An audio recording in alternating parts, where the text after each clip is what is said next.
रात के ठीक 2 बजे पूजा की नींद अचानक खुल गई। बाहर तेज बारिश हो रही थी और हवा के साथ उसकी खिड़की बार बार टकरा रही थी।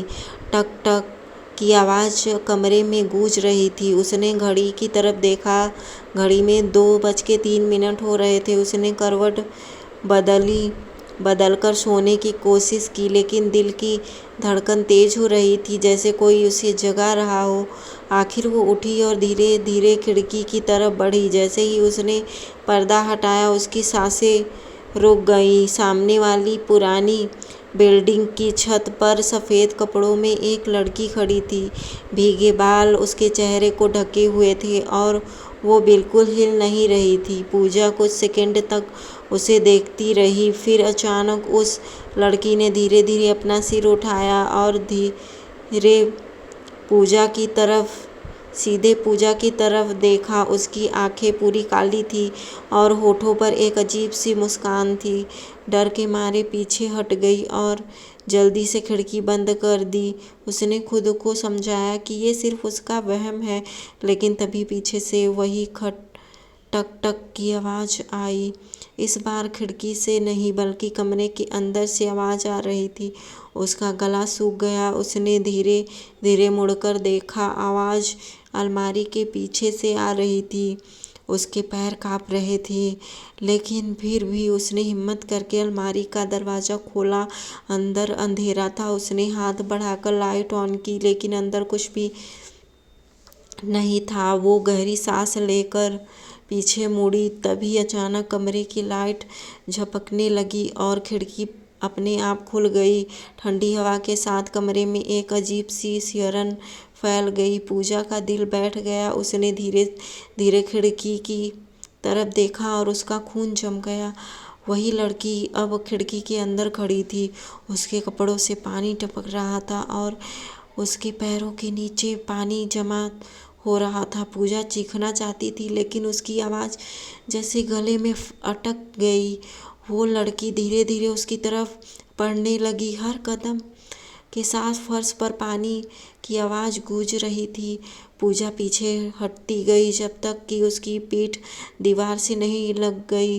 वो लड़की अब उसके बिल्कुल सामने थी। उसने अपना हाथ उठाया और पूजा के चेहरे को छूने लगी। उसका हाथ बर्फ़ जैसा ठंडा था और फिर उसने फुसफुसाया, तुमने मुझे देख लिया, अब मैं तुम्हारे साथ रहूँगी हमेशा। तभी अचानक सब कुछ शांत हो गया। लाइट वापस आ गई और वो लड़की गायब हो गई। पूजा हाँफते हुए फर्श पर बैठ गई। उसे लगा शायद ये सब सपना था, लेकिन तभी उसकी नज़र फर्श पर गई। वहाँ गीले पैरों के निशान थे जो सीधे उसकी तरफ आकर खत्म हो रहे थे। उस रात के बाद पूजा की जिंदगी बदल गई।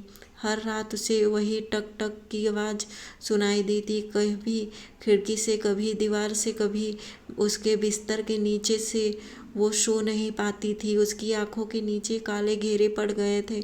उसने कई बार घर बदलने का सोचा, लेकिन हर जगह वही आवाज़ उसका पीछा करती रहती। एक दिन उसने हिम्मत करके उस पुरानी बिल्डिंग के बारे में पता लगाया, तो उसे पता चला कि कई साल पहले वहाँ एक लड़की रहती थी जिसका नाम राधा था। वो हमेशा सफ़ेद कपड़े पहनती थी और एक रात अचानक उसकी मौत हो गई थी। लोग कहते थे कि उसने खुदकुशी की थी, लेकिन कुछ लोगों का मानना था कि उसे किसी ने धक्का दिया था।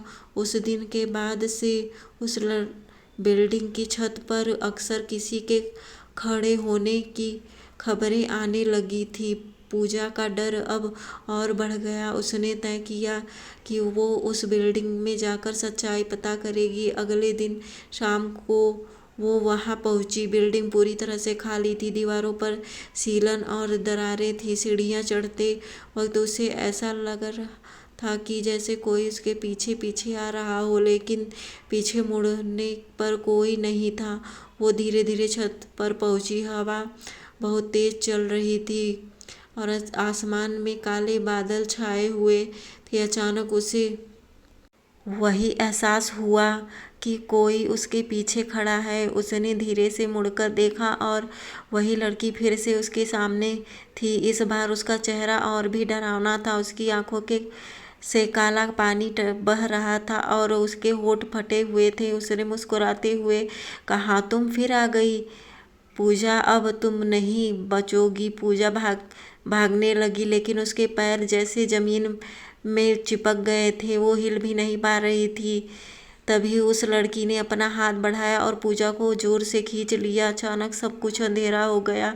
अगले दिन सुबह लोगों ने देखा कि उस पुरानी बिल्डिंग के छत पर एक और लड़की खड़ी है, सफ़ेद कपड़ों में, भीगे बाल और झुका हुआ सिर। अब वहाँ दो परछाइयाँ थीं और रात के 2 बजे आसपास के लोगों को 2 आवाज़ें सुनाई देने लगी, टक टक टक टक।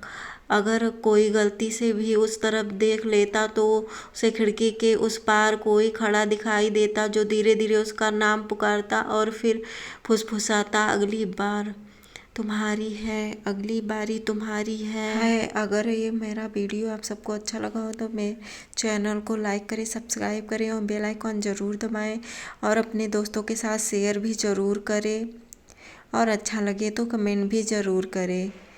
मेरे इस चैनल को सब्सक्राइब करें जिससे मैं अच्छे अच्छे और भी कहानियाँ लेके आ सकूँ। Thank you.